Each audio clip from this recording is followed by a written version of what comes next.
Well, Ty Thompson is still on Oregon football's roster. That was surprising to some, perhaps, but he could still start for the Ducks one day. Here we go. You are Locked On Ducks, your daily podcast on the Oregon Ducks, part of the Locked On Podcast Network. Your team every day.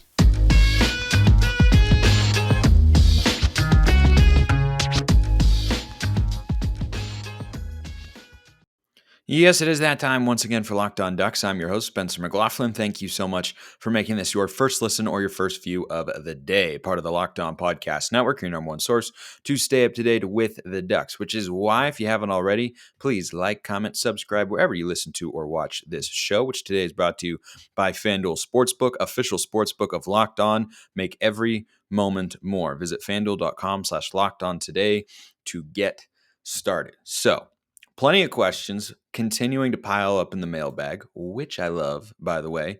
YouTube comments, Twitter, both ways to get at me and get a question answered here on the show. Bud Everts via the Twitter direct messages slid right up into the DMs, which you can do as well. At Smalls_55 or at Locked On Ducks. Question: Ty Thompson is a rarity these days, sticking it out, working hard, not giving up, and hopefully being a legendary Duck quarterback. Like Joey Harrington, who saw the field in only one game during his first 2 years behind Achilles Smith and Jason Moss. In his third year, I'll be honest, I know who Achilles Smith is. I am not old enough, Bud. I apologize to really know who the second guy is. In his third year, AJ Feely started, I know that name, the first 6 games before Joey started, and then led us to some of the best moments or the best and most fun seasons in memory. Do you see similarities between the two, Joey and Ty, and a bright future for Ty? I hope so. I am with you 100% that he represents something of a rarity in college football nowadays. I would not have been surprised that at this point in time, and frankly still wouldn't be, because there is another portal window, if he did end up transferring at one point in time. I don't know about right now, because he's the clear number 2 quarterback going into this year. And he's got experience with Dan Lanning as the head coach and the rest of the offensive staff. Obviously, Will Stein is new. But I was kind of 60-40, 65-35 that he might have transferred by now just because the playing time wasn't there. But I think my memory is notoriously like hit and miss.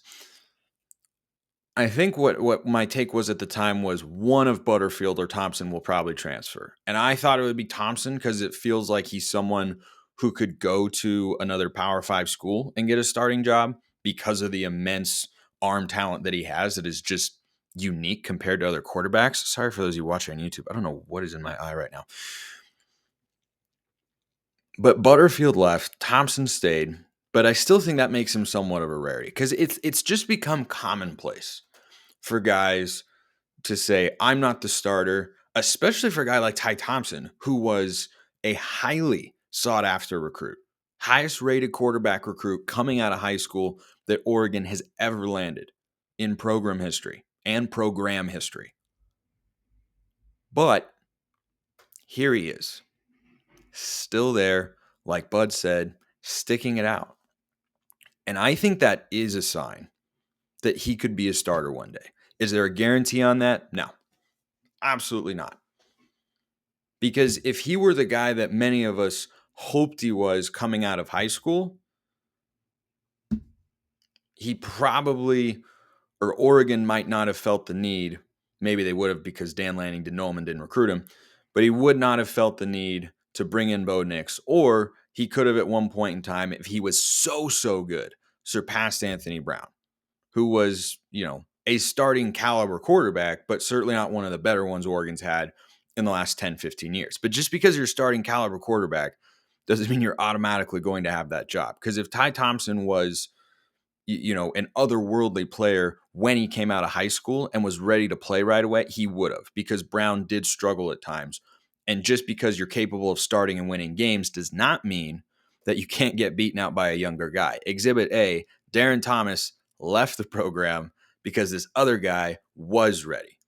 So what we know about Ty Thompson right now is he's not ready to be a starting quarterback. But I think it's a highly encouraging sign that he's still on campus.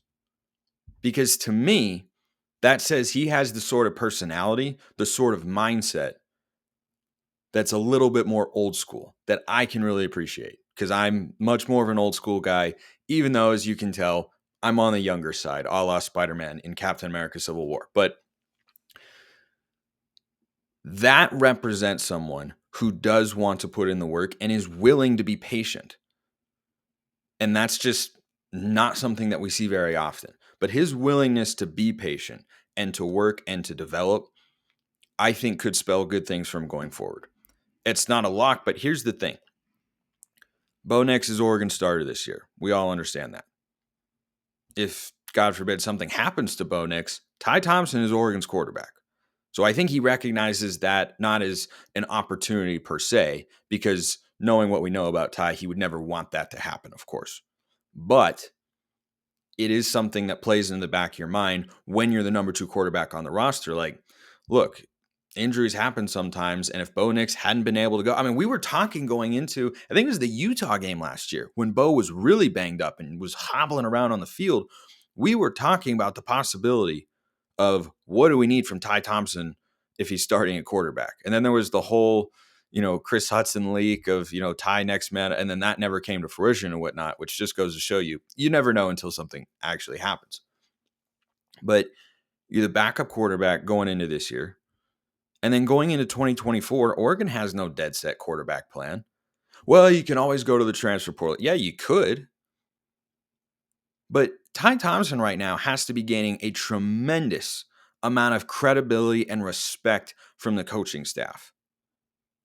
So from a personality standpoint, him sticking it out, continuing to put in the work, showing up, doing his job, and getting himself as ready as he can be, has to be earning him a lot of goodwill with the Oregon coaching staff, which does matter. Now, if his game is not able to match that goodwill, then no, he won't be the starter going into next year. But is it possible? Yeah, because if he's sticking it out, that means he's committed to the process, that he wants to try and learn and grow and get better, which, based on what we know about him as a quarterback, is what we need. It is what he needs to do to be a starter, because he doesn't have a size problem, he doesn't have a strength problem, doesn't have a mobility problem, doesn't have an arm strength problem. The things that he needs to improve upon that we know right now are accuracy, that comes with practice, and also operating and understanding an offense and defenses as well, which can come with time. And he might have been one of those guys coming out of high school who didn't process things as quickly as you need to make the immediate jump to the Power 5 level. But that doesn't mean he couldn't one day. And if you're taking a guy who's seen as more of a raw quarterback prospect, but with a high amount of upside, which Ty certainly is, him sitting for 3 years and watching how quarterbacks win games, the reads they make, the throws they make, the offenses they run, how they execute, the checks they make, all that sort of stuff, it could very well be exactly what he needs. It could. And regardless of whether or not that happens, I give him a lot of credit for sticking it out to this point. Because I think most guys, especially amid a coaching change, would have left. They would have said, I don't know the coach is coming in, but Ty's betting on himself and saying, I want to be here.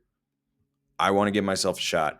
I want to work harder and give myself an opportunity, which I really, really like. I do. The last part of your question, do you see a bright future for Ty? I will answer that question after I tell you about FanDuel.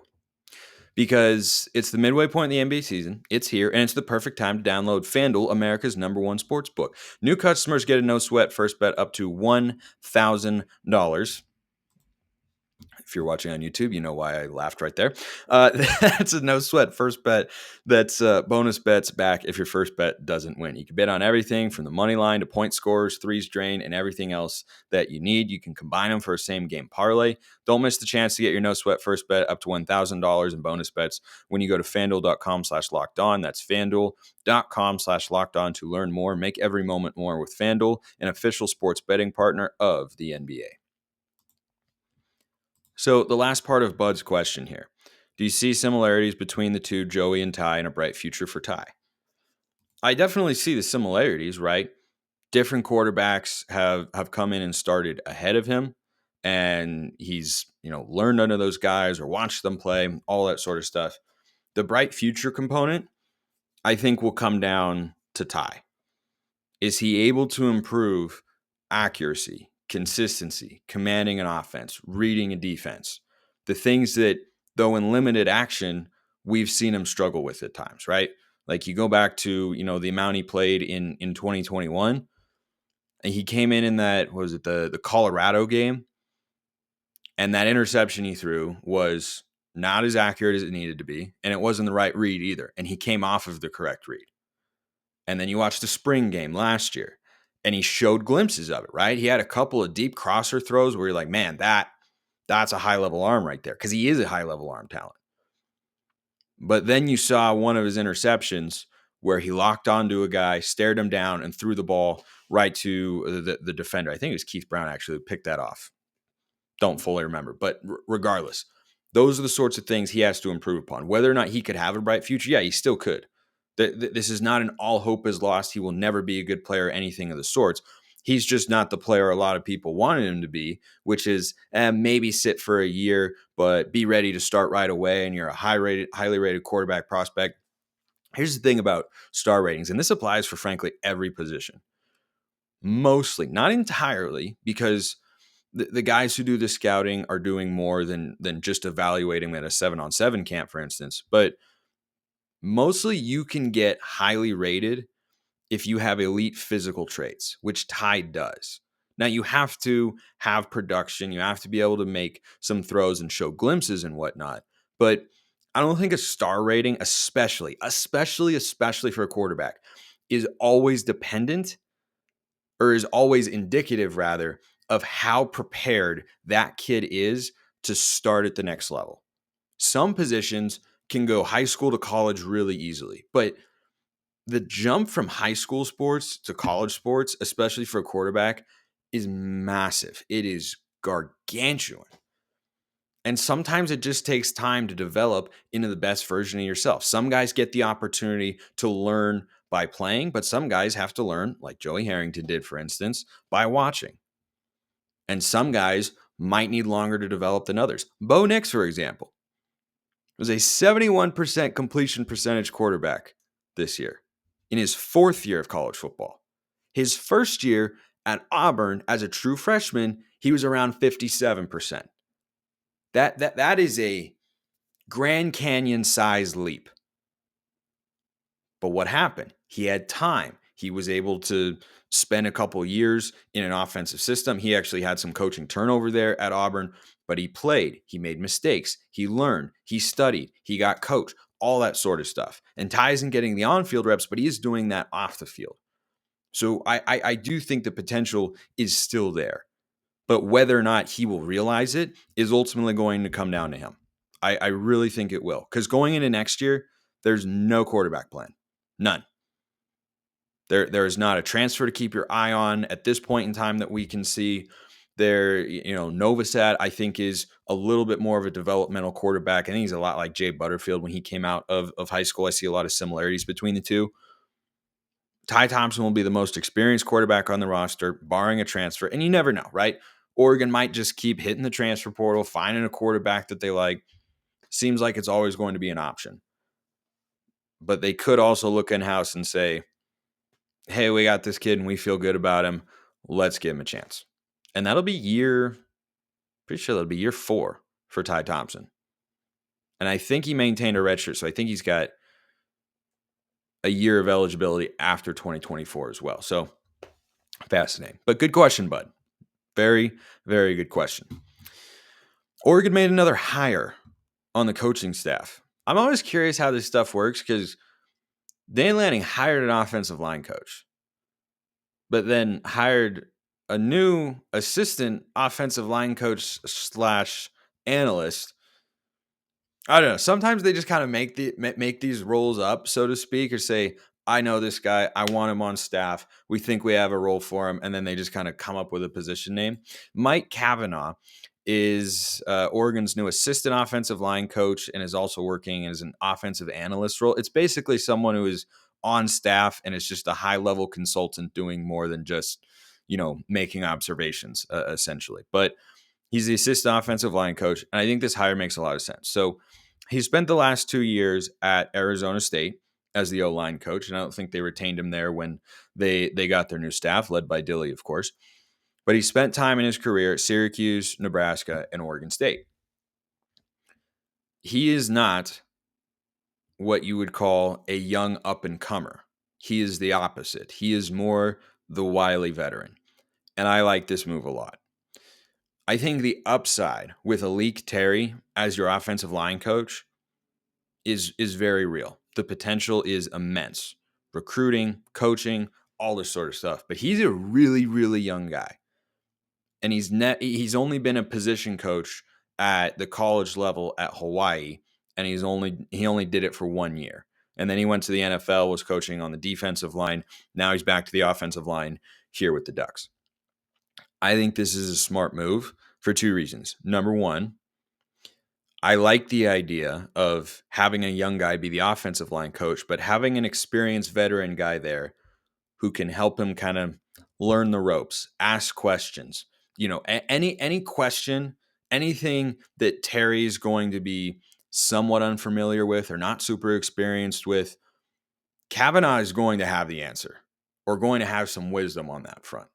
So I am a fan of having that available to a young coach because I think mentors for coaches are just as important as coaches are for players, right? Like every coach learned under somebody. Dan Lanning learned under Kirby Smart, or Chip Kelly learned for a little bit under Mike Bellotti when he came over as the offensive coordinator, right?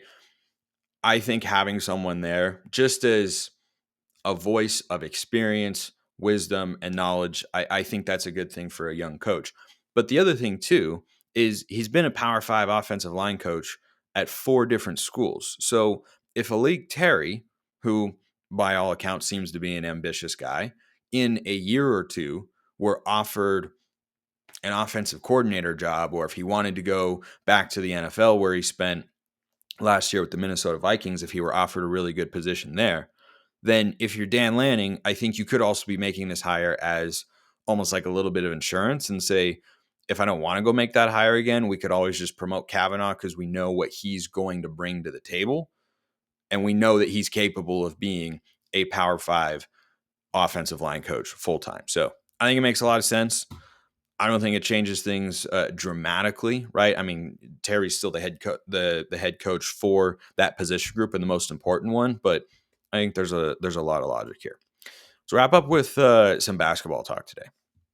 A couple things. First of all, the women finally got that annoying thing out of the way, and that was ending a 7-game losing skid. And they didn't just do it, they beat number 14 Arizona. So now the team that last time I brought them up was in the, I think, first 4 out on the women's side, just picked up a win against a top 15 opponent. What's that going to do to their resume? I don't know. But if you're talking about making the tournament as an at-large team, the women are more likely than the men at this point in time. And look, it shows you what the women's team has been capable of this entire time. Like in this losing streak, they haven't been getting blown out. They've had leads going into the fourth quarter in more than a couple of these games. I think of the 7, it's like 3 or 4 they've led going into the fourth and just haven't been able to close. But against Arizona, they were finally able to. And that just felt like, though the regular season is winding down, a turning point of sorts where you'd say, okay, is that what's going to get them their confidence back? Is that what's going to get them their mojo back and give them that belief once again that they know how to win these games? Because for a while there, it felt like a dire situation. But that win against that team, really important down the stretch from a resume standpoint and from a conference standpoint. Different story, though, for Dana Altman's team. 3 games to go. Their next 4 out, according to Joe Lunardi, which I guess it could be worse. The problem is they don't really have any quality wins left on their schedule in the regular season, conference tournament time, yeah, they're probably going to need to pick up some wins. But here's the thing that I'm really hoping for the Ducks this week. Tomorrow they play Oregon State on the road. Now, Oregon State is improved from last year. Last year, they won 3 games. They're not good. They are very not good. Game is in Corvallis. They've been a solid team at home this year. I think there's something like 9-5 in Corvallis. I don't know what their arena is called now that I think about it, but I almost called it Reeser for a sec. Things are not going the way they're supposed to for Oregon basketball on either side of the aisle. Please just don't lose that game to Oregon State. Like that would just make things worse. It's not going to be a season saver, but I really hope that they win that game just from the standpoint of you never like losing to Oregon State in anything. And number 2, it would be seriously deflating after those 2 close losses on the road against the Cougs and the Huskies up in Washington. If you then went on the road after you had a bye on Thursday and lost to that Oregon State team, that would be disappointing to say the least. And then next week they close with Cal and Stanford, and then it's the conference tournament. I'm never going to count a Dana Altman team out entirely until I see it come down. But it does have a very similar feel to last year. Last year, they flashed moments of greatness too. Their highs were really high. They beat USC and UCLA on the road when they were both top 5 in the country. Like, that was outstanding. You thought, okay, here we go. They're turning the corner. They're doing. And then they lost to Cal last year, and they lost to Arizona State twice. And ASU was bad last year. And this team just has a very similar feel. And you got a lot of the same players. There are certainly a number of new ones, but maybe it makes some sense on that front. But you never know what can happen in March. I know it's easy to be really down about this team at the moment, because I feel that way too. And Dana Altman feels that way. He was talking just the other day about how frustrated he and the team are with how the season has gone and the losses that they've had. And it's not going the way they want it to either. And it's certainly not going the way I want it to, or how all of you would like it to go as well. But what I will say is anything can happen in March. You get hot at the right time, you never know. You really, really never know. You just got to get in and then see if you can make something happen. Hopefully they can. Appreciate everyone listening. Have a great weekend. Thanks for tuning in as always. Have a wonderful rest of your day, and go Ducks.